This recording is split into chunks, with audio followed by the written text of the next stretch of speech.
awotwe we ne nsama hodo bi ene yaboaboa no sekase na nwumre yede somo na the Chairman Bank Limited was we go with you when unyini ewo sikasemo and Esteria Men's Pharmacy water ye chipa papa just be farm milk depot so come home Ken Abi Natural Health Clinic and afina na ebi tembi wo mu nyina dama na wato don hwere no ba kodia ma yenya ena nwume wote yenkan aba for tenten fidie ne so ye nam so na wo mu nie Denchuma TV ni YouTube and na X no Twitter no ye Denchuma 1 Modern Ghana ni Denchuma Radio di okroba kwachiri pomkru website ni so Denchuma Radio no yensama ye kan fitia na penyi na kase boni mu abepem ewia pretu bepem ne pempeso yi yade abomodi atwe ni nyina wo potokase ma yade gogo ko benya bia kan na TikTok ni so Denchuma Radio dem live wuja message wo hwa ye betumi akenkan ma ni YouTube ni nyina da software dem adaworo ma na etese information centers ahodo ewo krodiem ya moto kase bana peten ewom se na nanom ablade de ye de ne nsompono ye momudi enda wasefses da ni de nyina omano makase bono epete ewo eye de nchirampatam ya sei Juniper Information Center de nchempcm KPK Dr. Momo Information Center de nchedwumem Adumbi Epo Information Center present ya sei some say Radical Sabaria and the Daswo Information Center de nchakotim so Richie of Richie Babylon Saloon umfuom ma route so wadakasiem wait and get enterprise dwakasiem and azeman we Mr. Chrome Information Center no and we Mr. Chrome I could so what a champion lord and when edi hwenimo Lando Fashion wo bracho wo and Adenchama Listener Teachers Association of Boas omoso ewo Boas omoso ebie masese do menoka sedie omotie ne denten enuanu mienu enumrei wo ti yanka tuntufo mienu memedi ede mame ama aduwa mene Chumude hema ya ofoywa kaseni nchemo enye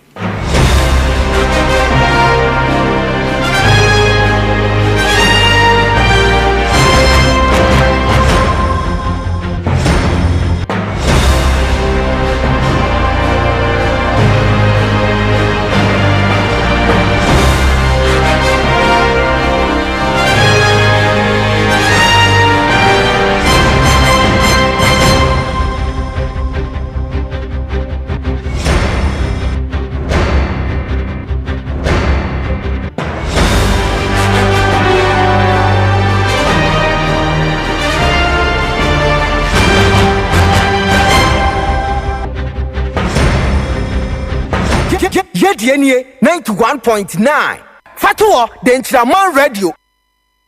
ye free some nasena ye frose ewo mpanyimfo wo mo na hwe nyane a ye de so ewo my Ghana mum na sam mpanyimfo yansa na obi betimi ye aduane se nipa ni nkwa ne yemu anase ade biara ka nipa da sane hu a ye de kwa ye yemu no wo mo na hwe so ye hwehwe mu afefe ne mamu e de kanta krata siso anase stamp siso se bamse ade kodi a woni na ya wo ba beton wo monten so no se fata se nipa da sane de kwa ne widie mu anase eni kwan se woni padie sa nkofo ya make on wasemi Food and Drugs Authority twenty afre wo mu FDA wo mu na ekasai wona to do kire mu kire se o man wo yeti ye wo mra pa na emra wo man mu bie no ebi se wo mu ato aduane titiri wa na so wo ye niema pii no aba abontima ni pedi ko ne yemu no aya no mo wo niema bia no no ye hyehyɛ yahodo wo so wo mu de so a wo bronyi beka no se food safety rules na wo ye nipa da sari na de wo so baye bibi a wo beba aba beton le monte so mankofo ato agu wo mu yemu na sa rules no enya de a wo de so a wo sa nipa kro no so wo mo kyewa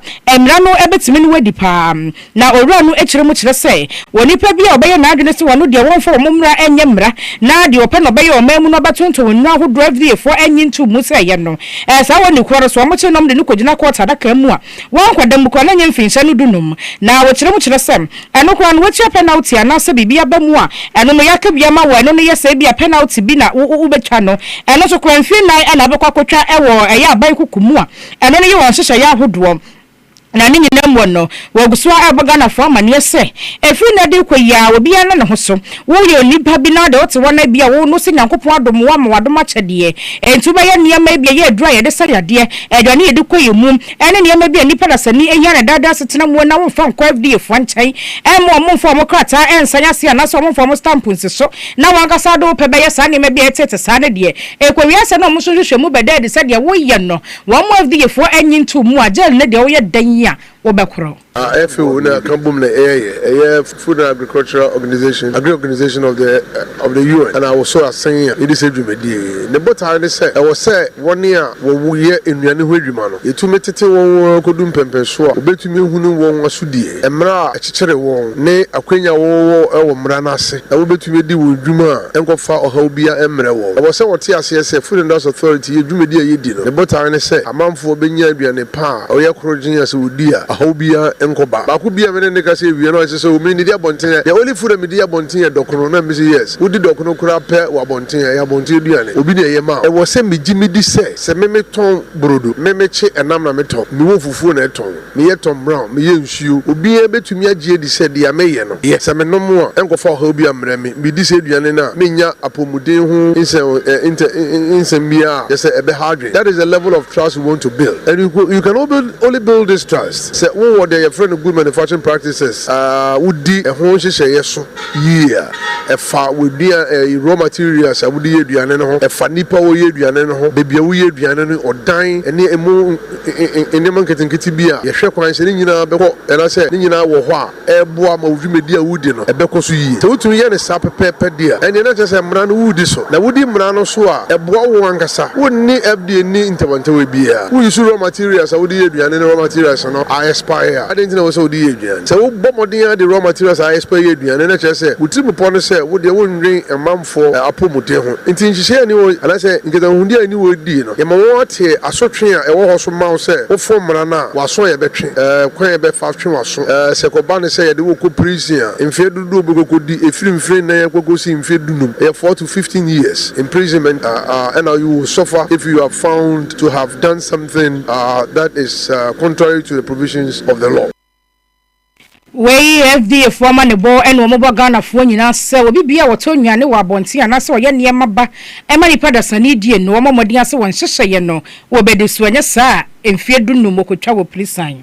Anya DVLA fonso ene etufo mo futu nyina akọ ema drivers for omo chairman drivers for na mpepi so mo na mkwai so na mo na ma plate no omo person ko register na so mo bomode awti ahoka eye wo bi a wo abontire so momu na teso mo di sika ne ma no se nipa no emomode ambo ewo ho eno no mo di afutu ko mo sa de no enso ni kura na tese entwa eye nsu na nsem fata wo mai bapa ene to makoto asre pasa offices ahodo a ewo mai ga na mu ameche DVLA office ahodo do no omo mode ankopie mo no mo tie sika ni bi na che so mo na ma plate mo momode ndi ho dwuma na ntisa na discount ko mo obi na nipa ne twi wudi a woni wo kwai se obebobom ne mo ntire so obeka se DVLA fo be de che se omo ni suban omo se esa entwa ye kura eno nti opanyiri pa che se wogi omo na mu a woni ye nsem trofo de chamaka se ye twi nkomo eye woni menyafo Julius ni kwei eye kote wono na che se woni ye twi nkomo na wo che se mpepi nu eye sa ne o ma no munye bi pa wo ma so ye wa complaints ni do so eno so mo de sa adesede ne che se futuyi aba mo so koma drivers for nyina so momo wode ahwe yo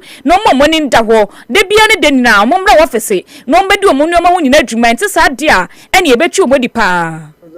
Only the number plates. Currently, we pay 118. That's 118 Ghana cedis. But because now more security features are going to be added to this one, it is highly possible it will go up a little bit. Maybe to 130 or maybe to 120. We don't know, but we'll engage and let the public know the exact or specific amount they are supposed to pay, and no one should pay more than that. And don't go and pass through any Guru boy. Come to DVLA. We are opening our services. We are opening more branches. As I speak with you now, in 2 weeks' time, we are adding 3 more branches to it. We are adding Teshinunwa. We are adding Dansuma. We are adding Ejisu. We are doing one in South Dai. We are going to Asekogwa. We are doing one in Enchi. We are doing one in Jasikai. We are doing one in Dambai. We are having one in Nalugu. We are so we are expanding for people to have access to it. Any equity ye DVLA penyipa oni menyafo Julius ni kwei kwoti enano wada ena yebebo mukasiya se kane penyini kwantrefo a na wono ena eda National Service Authority ano no mami anase papa yi asemu a ababato ne nyasem kuma eno ne yakwa adu a empanyefo de abo no na kwa adu ne nyina no eyese sika bi efa na nsase nti no eho akohia ye papa so okono koyi nsema no ewo eho no musam na nya ono kwa ena court no F2 nsafre no na asa sa charge no eba ye no na esanu wore na be de akira no eye mamme eye gift your worry mensam enti omo ye mienu owura wo se yesi bentry eni gift your worry mensa baako na wo ye panyinu kwantrefo na baako nso bie mu no eye wo no executive na ekoba na sa na sa asam no eba ne seye no ebo mu amane ye kire mo ye nkase so wenne dai na ehu hia pa sa kwa high court ne kwa asetena na asam no wo fra na nke ehu ne poma sebre na nso court na sa so atu asam na hyeda na de enti enam so ma ne ba ne sa ne nyina no eye se amane omobo aye no ekire mu ana kire se eye owura se yesi bentry no empanyimfo kire mu ekire se wakokoka kumase wono mu a waka ne kire se ase ne dwumadi bi okodi ye wasantemantem kumase fasa NSA we hu no eho behia ye pa so obekọ aposifo nche ne wabo aposifo ama rehwemu bi ese fata bia nso aposifo timi aye edi ama no na ne nyina mo nso charge ya de gba no kura no eno no charge krata wose ye de ma ne defense team no enya de wo mu nsa kan ti so mo ba begina court da ka mu se wo mo ba me abu o mata ya enye ye da biara da entade ba ko mu so ani mu an se de di kan no wo benya charge sheet na ne mu nya wi na nanu akire no wo mo so ba court mo ya lawyer fo ne ba court am wo metimi akire mu die nti a ehu behia so wo mu nipa no eni kwan se ye bo ne sa kwa edukuro na wo mo ede bo no na afa wo nipa nso wono so gina mu ede ma me or worry mensa gift ne nso echire mu kire se wo bo lawyer fo na mane ese wo yade enya do betimi aba court wo no man na aba ho no mo kina waje ne fo mienu mu a ene wo so wo de hwe ne ho yade enti se ye mprempren ya ye no ye ene fie de ya court no kwa asetena nso ma hu ma me ne wo ho no mo de ya na ya ne ho ne dodo no a wahya da sra kwan so kwa hwe ne ho yade ansa na echire ene watimi asa so ba court bi ma waba ene ka hu bi ama court na adwene sesa asam no o ma ntimi antena se anka asam ne sa no a na se nipa no a ya bo mo kwa edu no ma mba court ho no mu a enya de asam no betimi aka mana ko hu ne poma sebrent ne sent no nyame ya dum ene na wotwe yo mo sanso mra court na wotwe mienu so wo mo mra court ho no mu bim na asam no mo nka enkonkosi ase ne obi ehunu ba bia ensusuan de bode ho no ebefa Any of course, Samia and a National Signal Bureau Director, Kane Director, no NSB, and so in semi copium walk to any day. Meche will rock Abana do Buahini. Nine somebody copium, not just a ted accuser, no come home. Oh, Mrs. Sono, so sans some no question or come who be remain Karakakra. Ayo rock Abana do Buahini, ya dear Chess or no nape power that National Signal Bureau noa. Midi Kaka, a trend here NSB. Or ruin at a MP and this Abaiba, so no much as so my you say. Or rise a sikabi. Ya bai na japade bia kodidi ni nsem saa eno te nam so mo kotebri asem yi akọ eya asem di bia eni asem mo didia be pe ni pempe so ye ne deyi omo sa kotena so e wasem ni bia na omo kotena so na omo kotena so na asem no na je se ba ko na ye ted accuse ni ye friend Madrid don ko wono no na je se ono no etese ye friend asem no so na so ye de ni ehunu se asem na ye ka ne ntansa ye dia boy ewura eye du buahen no wo ka ho bia na se won ka ho bi na mpan so je tena na agom na otese odi nsem nyina no hu se da bi ai Madrid ya de won ka ho bi ensam ni bibie no efa no hunti na nam so sa na chese me no ka sei jeje dira ni tumi so ni amamra so ebomode ade stade ya ted accuse ya ye friend ya Madrid don ko ya de se me no ka sei ono ya de stade no enu ba sa na ye tin nsam na chese ne wo court wo bi ntinu ye bo pre ya Real Madrid don ko yi eye ne lawyer ni di eye Alec Prim eye Agbemava ono na chese ne twi kom ne ebusa ne se so dia judge kan wodi hu asem sei na wodi tu mana no so wono fiti asase nyina no hu se ne client no woni masa no bia wo na so na sefata so mumma mra so ebomode aye na twuma eno ti omudi di akira be pempen so ya pepe so se dia jare hwe ma no hu se eye Real Madrid don koyi wonka obi no ade start na ene na ase eno mo de mewrade. It doesn't because, you know, there are also other charges relating to the crime of stealing. And if you see, my client was not mentioned as being part of the crime of stealing. Her name only appears in count, I think 11 or 12 or so. 10, 11, yes. So it's pretty clear that in terms of the formation of whatever has gone wrong, she was not part of that conclave, you know, to decide on anything, you know. So that's all I'll say. Oni boy kotu ni kai ewra Madrid donko no no ye ted accused ewo ewra kwabena du buahen kan ni penipa no da National Bureau National Signal Bureau NSB ano ensema entanse de bon se ono no ade abaye japade bi ni sikasem yakodi no owrai so krampo ne hokọ boy mu bi ne lawyer ne twen kwamembra ye ka say maame ni huni asemi to momode ankofie owura na se lawyer Alec Prem Agbemava. Wonsenfo from one no yen nyina ye be kai ne ya hye ne nso a wasana boso me ne da na etoso ensia ena ne awura no mako wotwe a ebe ye nka abusua yaw wo ho ye kaka ye ho kakra bi na enya abusua yaw ne ye kaye na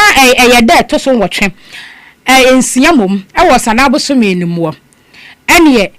bukuada beya no pa wiem ho no mo ba bie yakweka pranto braka se akura wiem ma lunch cafe kwaso afensem na maba fontente fidie so aye hu afi hunu ya ne saka samfonyi na utimi hunu se ne pada sani da ho no ne jada ne mu no wo hia ne se wo hia ne se na ready esi wo hem ehya sempo na ebi madwen ye o mo se ya ma no ne asem na esie na eje ebi eje ye nya bi hwe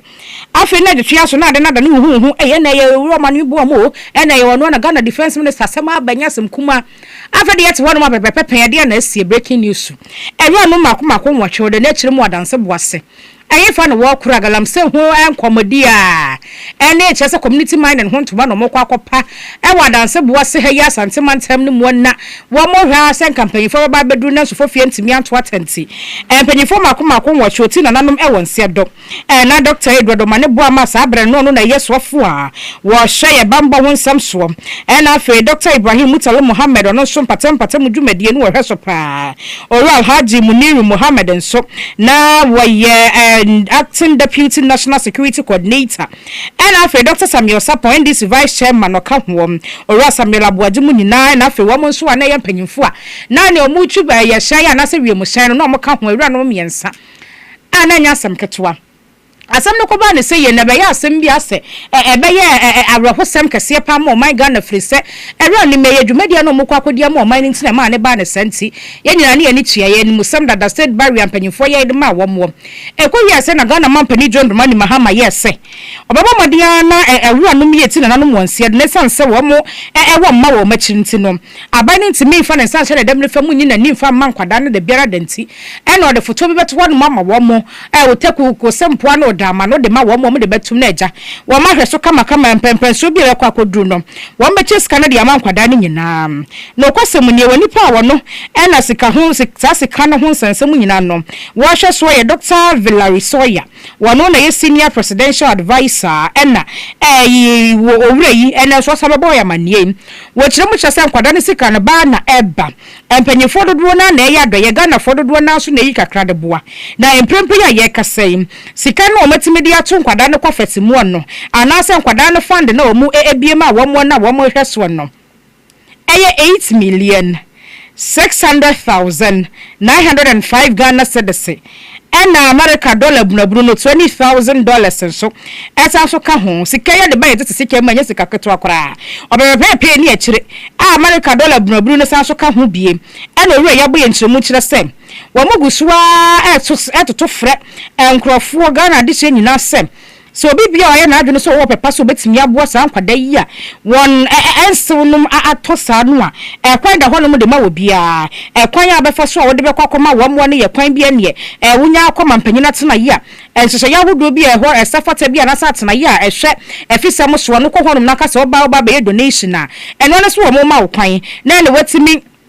ede sa sika na kwakoma wo mo wo chirechire mu se Ghana Civil Aviation Authority fo wo mo disika kakra bre wo mo afei Boston Energy senso ede sika kakra bre wo mo we mo ye wo mo a ede sika ko ye October bosume ye mo ne da na to so dunsun ni mo no wo mo ajeje kakra de ko ye ene ye September bosume ne da na to so do no miensa ene afei October ye ne da na to so do mienu wo mo disika ekoka asa sika no ho amana kwakodu sa mpempen so ye yabo mu nchire mbo no wo mo nsam ne ye ken Ghana Civil Aviation Authority for the Sikapo BOST Energies omu de sikakọ Bui Power Authority de sikakọ Energy Commission de sikakọ Ghana Cylinder Manufacturing Company Limited den so ka ho bia wo mo de sikakọ ye na ankwankran so de sikakọ enwumeku ahodo afeyi atena ye hwe nsase ne obade bobe ho nsel so de bi ko ye Ghana Travel Guide fo nyina da so ka ho na afeyi ewura no mpanyifo bia ba ko de owura Timothy Ade Adivila wono so de sikakakra ko ye afeyi eye owura Augusto Charles Obuadum Tano ono so de sika kakra koye afei adua kwasam enso de kakra ekoye a wo mo nyina keka wo mo nsase a kire se wo ne ye mprempren no anasa saa emre ne ye bobo so no mo de sika koye sabre no wo mo di na eda dasoi ento mo guso a wo mo gi sika na de ato nkwada na chi da chesemunti ene edi kwadu ejam ho anasa ye dokoto kwadu a ye jam ho nti ena amana ba ne seya wo mo gi sika de support nkwada nti ene kakra ba nsem ama aduwa na de akọ amampanyimfo de ato ho no mo Awusia yagusu wakase boni muna Mampenyi John Dramani Mahama na bedi chire Mamme na Jen Opoku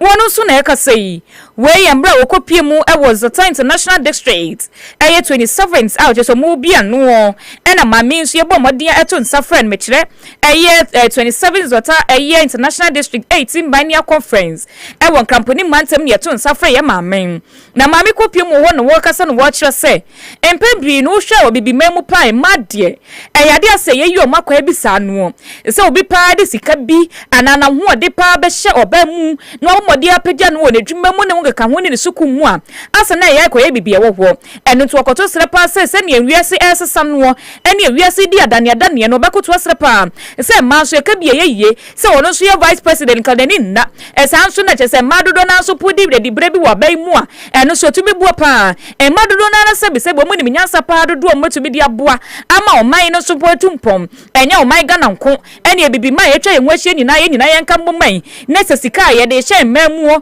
ene chese ahode so ye de hye mamu ene bibia ye momode anta ma na chi pampe no mutumi mo no muso madwuma mu ye hye mu nkura no mu nsie adwuma ye hye mu nkura no mu nkosuku ye hye mu nkura no mutumi ndi brebi wo man mu a ebetumi aboa pa ma me Jane Opoku ena ka asasemi. For 5 decades, Zonta International, you have championed rights of women. You have touched lives through service projects, education initiatives, and many partnerships. In particular, your association with the United Nations has resulted in support for other initiatives, many of which have had direct impact on our country, and I think on many other countries too. You have complemented the work of the Ministry of Gender, Children and Social Protection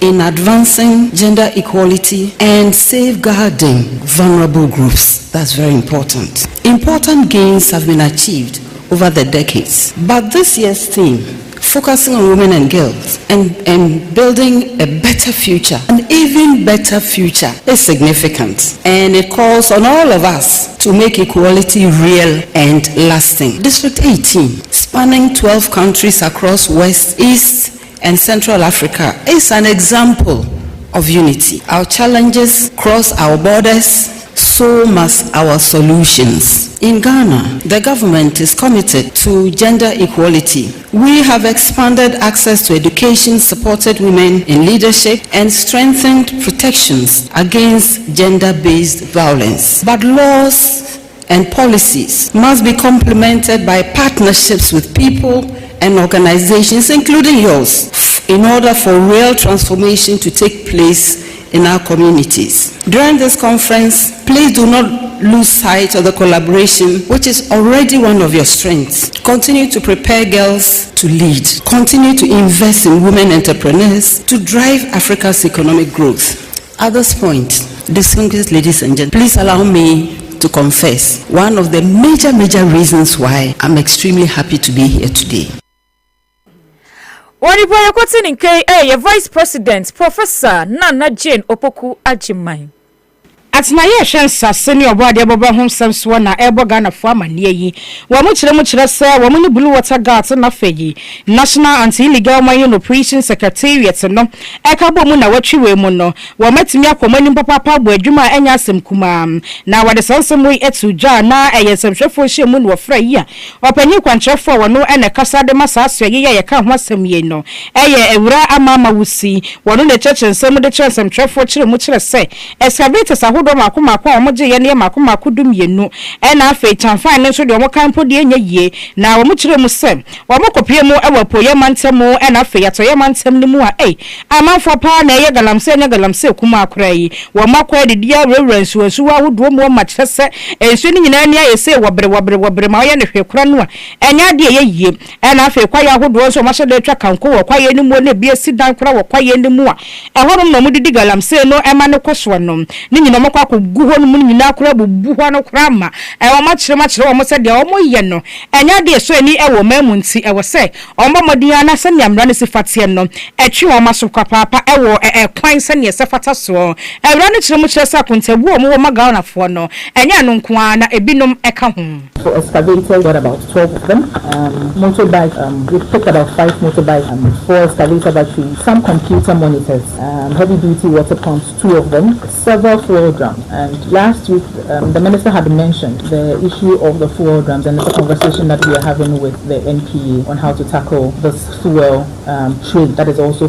going to use the word again, fueling the illegal mining activity. Multiple makeshift structures, because usually they set up these campsites there. So if you saw from the videos, lots of makeshift structures were destroyed. 24 pumping machines, 20 chanfans, almost all of them were bent. Actually, all of them were bent. And then other tools, boards, equipment, and things like that were all found and destroyed. So basically, this is the activities that we have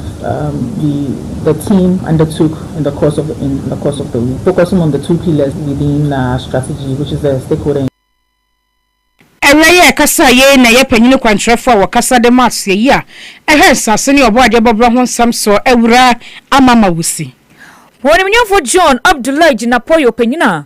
wo hye eye ya ho de ne asem so ewo maiga na mu wono so ena de adesade paatu abaye ne mewom se wo ka ho no mu nyina ebu man ne de nanso wo se kotosre pa no de maga na mampani John Dramani Mahama ne timemfo nyina ne nyina da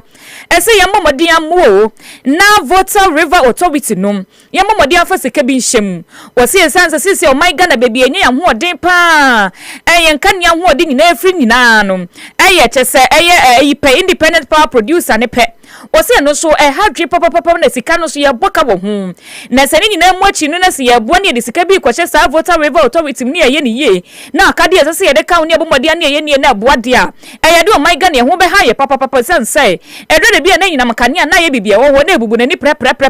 esansa hoode ne nyina egu ba akopɛ so na se ye de sika bi hyem ne de ahoode hyem ne de nim de nyina hyem ne ye boaboa no nyina ne nyina ababoa na kyese Volta River Authority no akade ye se ye de ka wetumi gina pa na kyese ye nyina ye ne yi a eye de betumi abɔ ne nyina mka ne so etumi gina brane ewo maiga ne mu onimnyafo John Abdullah Jinapo say and wakano. So I have to anchor the economy. Look at what Akosombo and Pong has done. And I was telling your chief executive that my experience with the IPPs has shown me that we have to invest heavily in VR.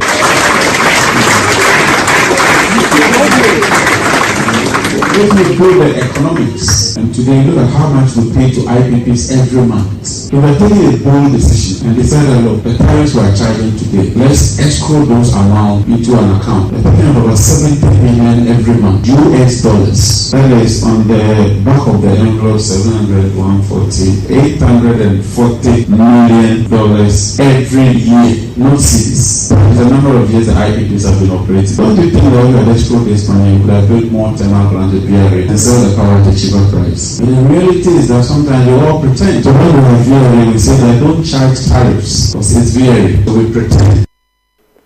Anyway, kwati yo ni for John Abdullah Jinapo no ena yo so for hwe ye ho de ne asem so e wo maiga ne mu. Yabakonsem foforo mu na yakwakuti amani a National Peace Council no eboga na fo nyina na ansa na ye nkwadwaso konkoto wade kakra Esteria Mensa Pharmacy say nu a wo part no bomode na bra na say ye woton de wo hwehwe ni binti kokwo no mu a obema obi doctor atwero edro no ede ama wana say bi mpo a na wana wo pa edro bi ato edro bi a wonu me abo wo china nya de wo pa bi ato a wonya bi ato Esteria Mensa Pharmacy also wo bi wo ho no mo ena me kopie mu ho no me ne akwa Alex Pokia yakwa ye no nro ebusu so echapo ade na me pa me china me nya bie no na me kura me ha me ho kochine ye de wa bra na Ernest wo ho no ma refie de anyo enti ba so bia na refie ho bomode ya na kwa Ernest we mesa pharmacy ho no mo na kwakwaji wu nro bia ya twere de ama wo me pa cho peko wa me sha black seed oil tamsulo night nurse mo se nro ni nyina bi ewo ho enu ya abrofodro na bibidro nyina so benya bi me pa cho be hu no wo mo ewo dunkwa ha se yi Canary Road eno mo wo na tena ye dikan eno no de to so mienu no ewo eya atechemu a woni St. Mark ya resabia no edi enu mo hye bibia ni anu wo friend wo 0244 662502 0244 662502 usika wusie no bomode na se ne ba bi omu nyina benyina bom eno ne de Nchemani Rural Bank Limited me say wo mo wo ho na mo ye adwuma no mani muti atena nya asem kuma ena nkasa de me sheda akoto me say akopie mo de Nchemani Rural Bank na kire se me kwa ye pa na me kwa na me susu no me ntubia wo say da na ntubia me say na susu wo to na wo from just anya asem kuma o ena ni wo say hwe obato pa wo sie skama bia ne sie ma wo ye nei obagya kotwe nu mu ye na bisa wo matwa manu mu ofie ha papa ni nyina ye de Nchemani Rural Bank Limited fo ada ma resika so ama me a enga ye de pa na nke ne nkam timi ko yi skai enti me pacho si osika wo de nchaman fo ho wate da ne da nyina bo wo da wuro e de kire wo enti ehu hia pa so obekokwa no no ma so osika sam ne so e de ama wo bada achi wankasa wo da achi di abi so savings ne ade a ne nyina bi wo ye bi wo ho no mu a fixed deposit wo ye mobile banking so kwaso wo ho no mu na di a obi white gold investment ne so kwaso ne ho so ye ya akona e ho no mu efa nya sem ketwa mobile money services APS link is which MoneyGram Ghana Pay ne wi a munyina danso koso wodi ya obi ho no mo wo se wo no wunyini enti me pa chawo ebia na wo hia besia bia kwa ya de bana ebe ka wasam kro ne kire wo mo de nchama fo me hia besia de akwa ye eyie me hia besia kwa wade me hia besia kwa jama yere me hia besia kwa school pa chawo o me ma obi na de odi hoye bia o mo de wo so watimi de akwa ye afei bia obehunu wo mo no Canary Road say no du wo no mo a wo be Sisile Maternity Health Center no ena yan friend so mo san so another branch ho no mo yan friend no o wa yan free ko aduane mu a idro yan free ko aduane mu a station ho no ba ye o si ton aduane no wo ne de anu mu hwe pepe bibia ne anu afre wo mo 0300 3981229 0303 3981229 na onu amuni nkomo bo mo ba ko nso nie 050 3230233 05023230233 now ne DLB ye de Nchemani Rural Bank Limited fo endi enkomo we ye kotofoforo wa ba nsuo mu Just Be Fan Milk Depot anasa Just Be Fan Milk Depot me pa chow wo prefer nice at waton emre bi pa menyine foforo pa sara me to fa nice o asem kuma akura sa business we mu de yankata enti pa chow mo so de ne bo da fo papa Just Be for ba nya ne enti pa chow o fa nice o fa choco o fa yogo mango passion super yogo chese ade ye fa nice fo hu akade bia nom Just Be Fan Milk Depot wo bi wo ho no mo ene de ane wo kuru anketo mo no wa wakase o medium o large or extra large open vanilla flavor strawberry obese strawberry abrofoma kasa yetie choco flavor bi wo ho American 500 mils ni nyina da so mutunto bia Just Be Fan Milk Depot pe eno to ni nyina ebi wo ho no mo container ni bi wo ho no mo atmu se bi wo no ma vanilla fa ba bi na strawberry fa ba bi na choco ebi wo no ma 3 som ne 4 som no mo ye wo kuru wanim me pa choco to bia Just Be ho no mo kwa eno tunto bie me pa choco Fan Milk Depot product nko a eno mo ton wo ho o tuton o sa tuton ne baako Enfom Stadium ho no mo no bia e fra ho Enfom Harvard no Enfom abro chire stores na toa so wo Enfom Stadium ho no mo ano wo soro ho wada ma fra wo mo 0243 214089 0243214089 Just Be Fan Milk Depot wano mo a na wasa wo kro na ne bo kwakwaje ofa nice ne ho ne ma bia aka ne adeadea na Dr. Kinsley Mosi ye mo amane se wo ho no na ho dodo woje ho anje wutime dwene saa ya de ba akopada ne kranko ne te wo so de adea gonorrhea na wakwakwate ye na munyadewa syphilis na wo so de ne chlamydia anasa candidate so ba he fi honom na nhyɛ dan hyɛ nkran e wotimi te sa ya se fa bibi nti de boss watu ani agusu se hate wo kwadwo nso na abete be ma so bi won mo odwo nso ne be ma no na mu atem ye no wi asu fita bi frɛkyire ba be ma no hu nyina agusu nsa se prekese wadama Dr. Kinsley mo so obo be hyew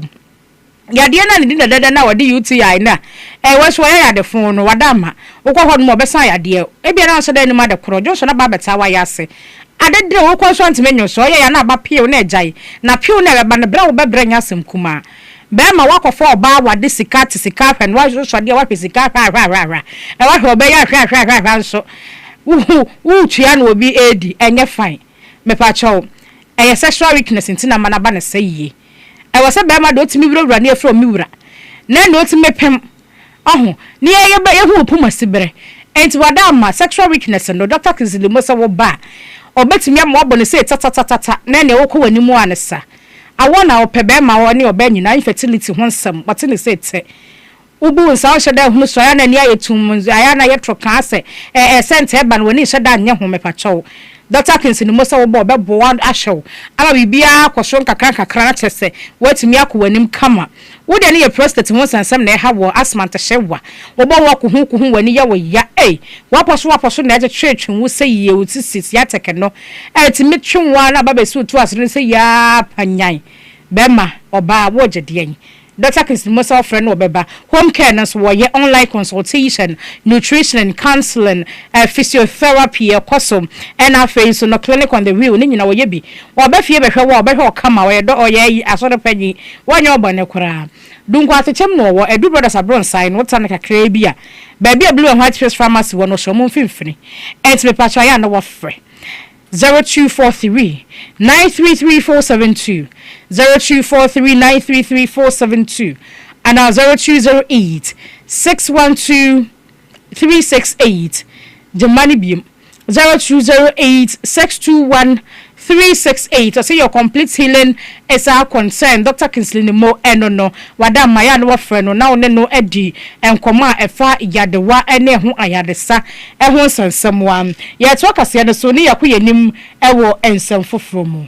ye die nie 91.9 Fatuo Denchiraman Radio Once ever from one no yede ani chiremu ewo eye National Peace Council wa makache na sampanyefo yi na hwese asomdue mapa betimi aye o my God na ye nyina ye de nti e no mo ho no mu o mo ho no de mayen wa masam o mo kanyina no eye se ye nyina enim sem na da so kopem oboko a ade shebi no oboko se ade pa se ye asomdue pa o betimi ama mo kwai ama asomdue afa ne tampa fra oboko de enya do mbegire esan eye ahini ho nsam nti ene kusase ni maprosifo bi no mu e oboko ho no mo de no baga waya we de mani nwa kolom na we de mani nwa kewa eno no mo ye wo hono mo a na no de yete wono me nka bi nhyemu a asante mantem wase ye de na asi wo hono mo papa bi ne yakobɔ ne tu adan yi a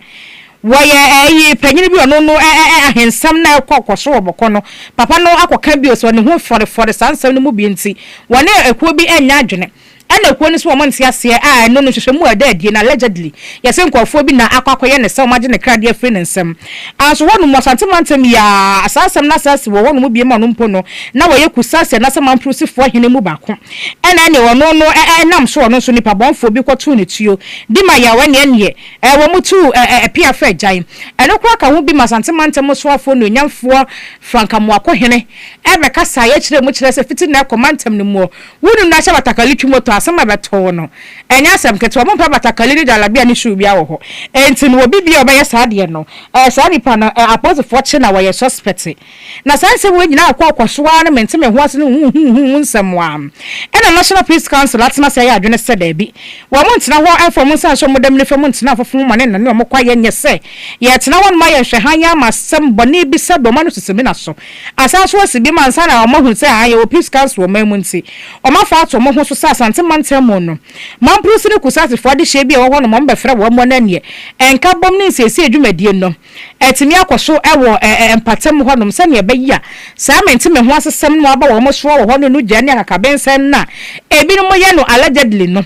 wo mo ehwe ho asem na wo mo egyaye na woni pa wo gina simfeni apaso ne nsamtrofo edi nkomo no eye Professor Emmanuel Asante wono eye when were prophet ana professor Ayo, and most Reverend Professor Emmanuel Asante, why a former chairperson at the National Peace Council in Kwabata, Asante Mantamu. Very important, because many a time when we are dealing with issues of this nature, it's the men that we call. But I tell you, the women also have a role to play in the matter. So their husbands are the ones who are in the war front. Their children are there, and they also suffer when things are destroyed. When husbands are killed, they take responsibility for their homes and their children, and it becomes very difficult for them. So we thought it wise to engage the women. And what we are doing here is only a small beginning. It is my wish that what we have started here will actually grow, that they will be able to really come together, demonstrate publicly the unity that they have, because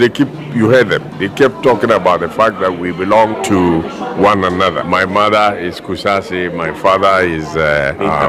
in the intermarriages. They keep talking about that. And some of our politicians, Ayaraga and others, they also belong to this intermarriage. So if the women will come together, even here in Kumasi, and demonstrate and show oneness, not just in Kumasi, but even in Ashanti region, because I know that some of the people who came, some of them came from Asante Mampo, and some have come from different places. For us to demonstrate together that they are one, I do believe that is going to do a lot of things for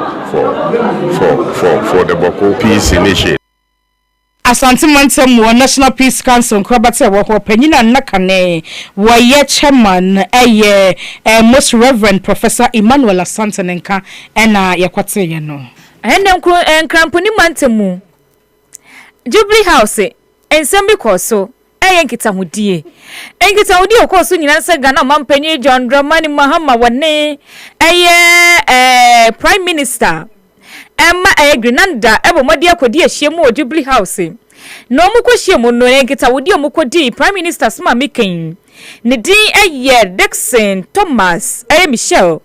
Nenkitawudi nyina yo my Ghana chese bibi my ene o my Ghana ne Grenada omo ayedie die entina wo chese okodi sankita ho nanu na ebepiem na Ghana mampani esese obakutu osrepa se omunya hweye no momodi anhwehwe so a no mu nikita ho yie nentumi mbona se o my Ghana obi free anse okọ Grenada betumi aye easy kurama no a wonfa passport anasa bibia enko na wonu na wo sa kire mu se eyade Africa Continental Free Trade na ye twenty after no wasi say baby for do na baba bebkam ho a etumi bu apparently weinom eba sa no amasese Ghana sei ana baby for na pododo na ebomade afa nneoma efromu ekromu ana mo man so akomai foforo so a omuntua eye bibia ewo so eno mom so abo pa ma bibi man no afa ne ntuma pepra eno to okoto sepa se Grenada fo so no omomodian no mo hu na fo momodian be investment ewo man Ghana visa o man Ghana say no yakosoro pa ewo economy mu. Thank you for your visit last year.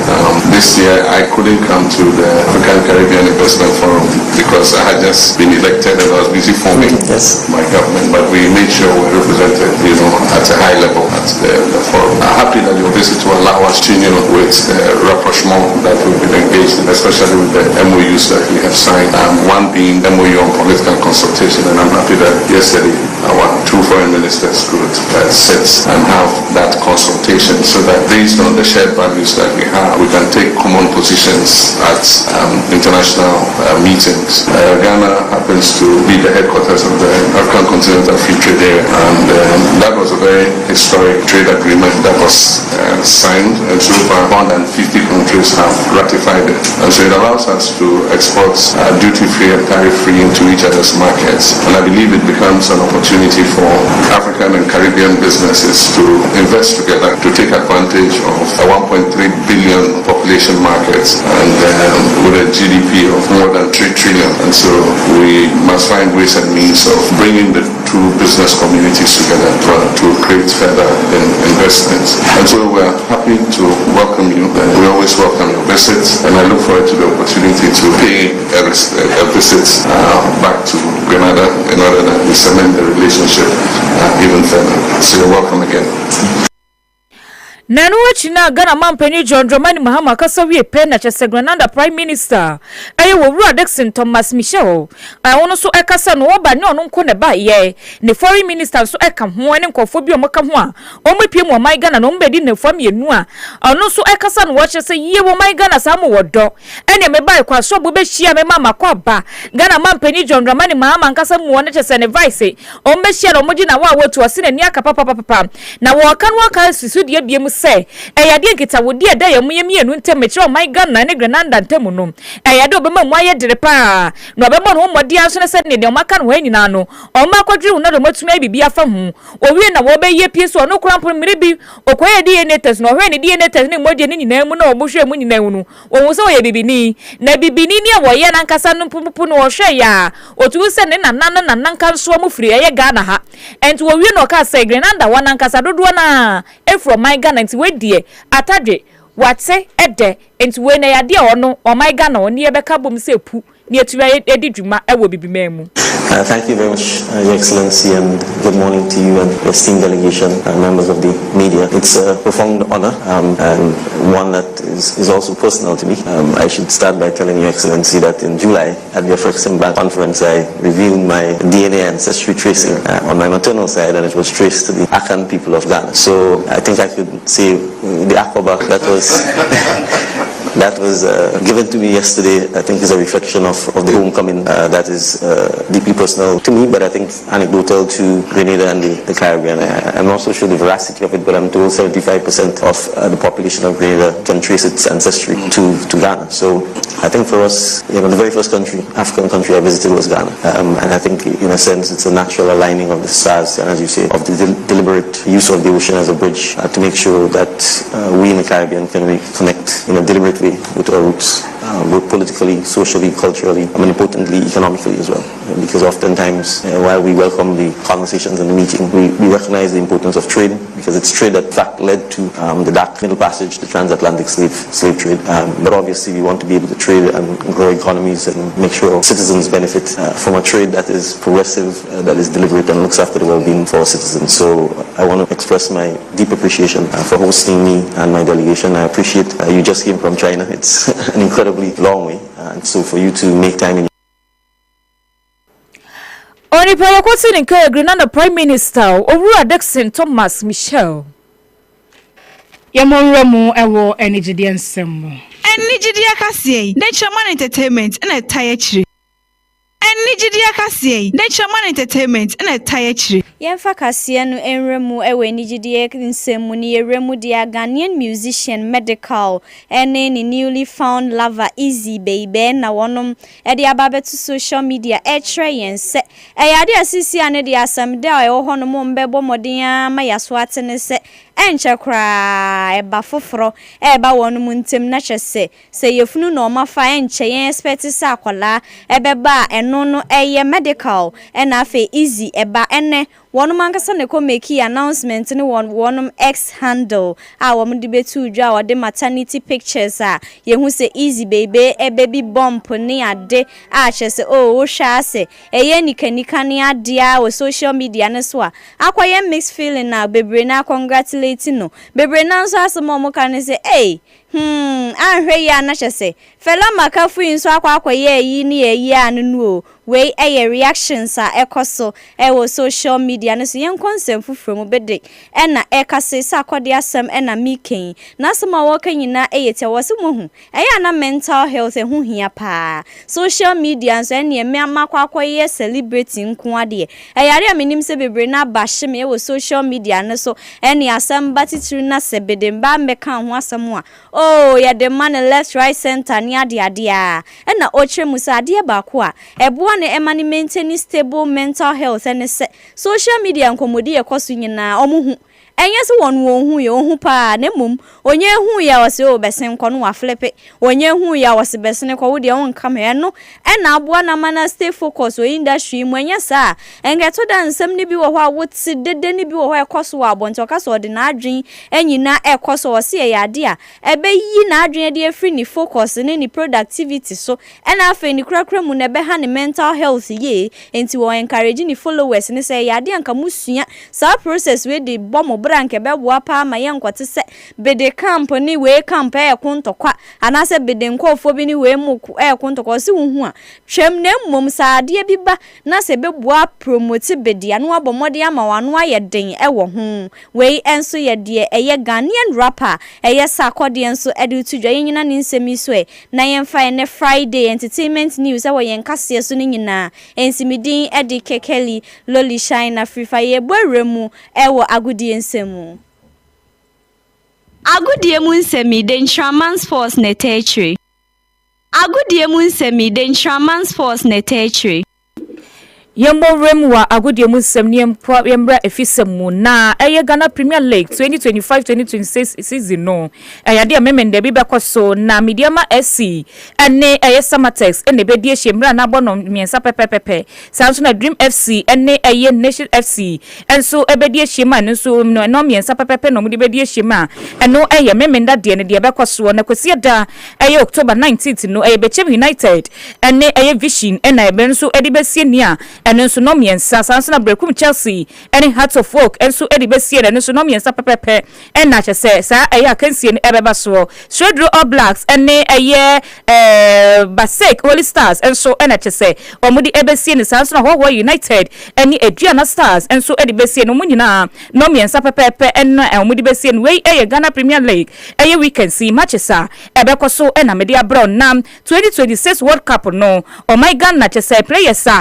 ye susu se omo eba be kokobbo ni binum omudi ena totoasi Osinodoi ena chese eye Osinodoi ena Edi Nketia Romeo Levia ena JD Ade JD no wusu Odro ena Alex Mantos ena eye George eye Terik ono so eka ho na Jose Achiampom ena Derrick Kone omo ena chese eye Mrantia ye hwe kwai se omo so 2026 World Cup no omako jirem abobi ama oh my Ghana na yesu yetumi edi nkunimti wei eye agumudie mu nsema ebeka yesa mede be esom we fisem ena mede be som mu no afeye bweremu ewo nkonfo kroso na ye de ni tremu ewo alatamemu Nigeria ena ye pie ne hono no bia ye bako a eno no eye Northwestern Zamfara State hono na mani efi oba ne se nipa bonifo bia kwakotututu agu bambofo bi soma nipa mako wotwe nanom ewo nse do omuche mu kire se ba bi kwati ya saade ne free ye ba ye no womodwene ho omuntia se omugina hono ma ye se omoboban ya na posifo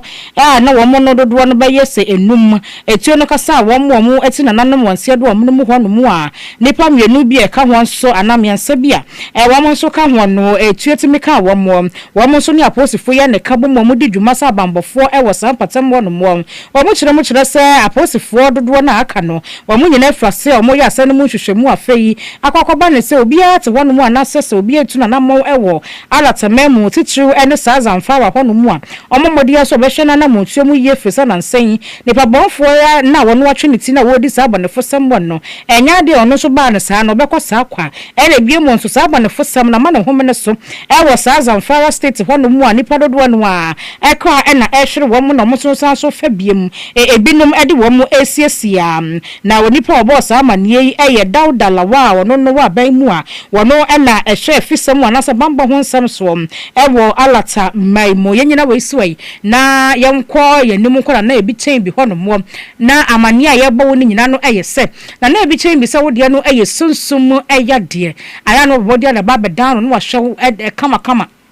obi wa hono mu a woso da ye kro won se da nte da ye no se ne ade na afei so na brabo no aye bisi basa wo ko wanimu ani ye twon san wo chekere ne ye sane wo wan ne ye tare ene sa ne manim bi etete sa no na ebi chen bi se no pe any solution na wo de ebema wo fa no bira ne hahama enye adwuma enfama wo na sa wo de no won hye da enfa no sunsum fam fama wo a ne nyina obaye se ntene se nyankopon no na ehira no wo soro kasa wo te asase so kasa na ebi chen bi se wo te etira ne din ede ebi chen bi nom wasaso sa honam ni yadewa no eye nam yadewa hodo afi awo ho nsem hweka ho na afi wodi hye bi anase wankasa na te wonum na sabe ase wadwene hyeda etisi so ni ade wo wawade mu adwuma mu odok sam ni ade ni nyina fakodan na ebi chen bi na won hyew ema ho intimento wo ye adwuma da bia na edru benada no wo hyeda atena se ene na nanom ekasa ena sabre ne so ya na ewo ho akonya sa wokọ na ebi chen bi ehyew me ba twem na dan kwantepon no so bia ya so da ensuo no ewo no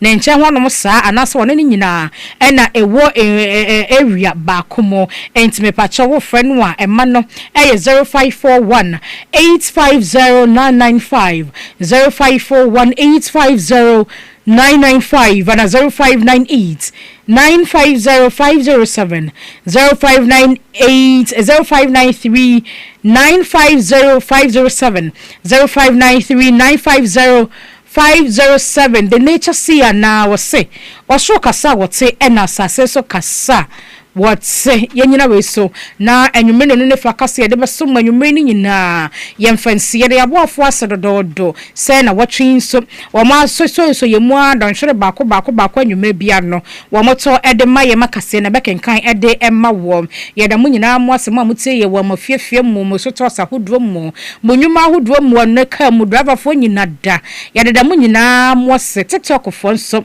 ye da masepa say enwumre so mo ba so a mo ba hwe na abrewa kwadwo sem wache antemansa ne mafosia ewo kadadwe na afei so na tese ye poster said ankofo bedi do boy enya asem ketoa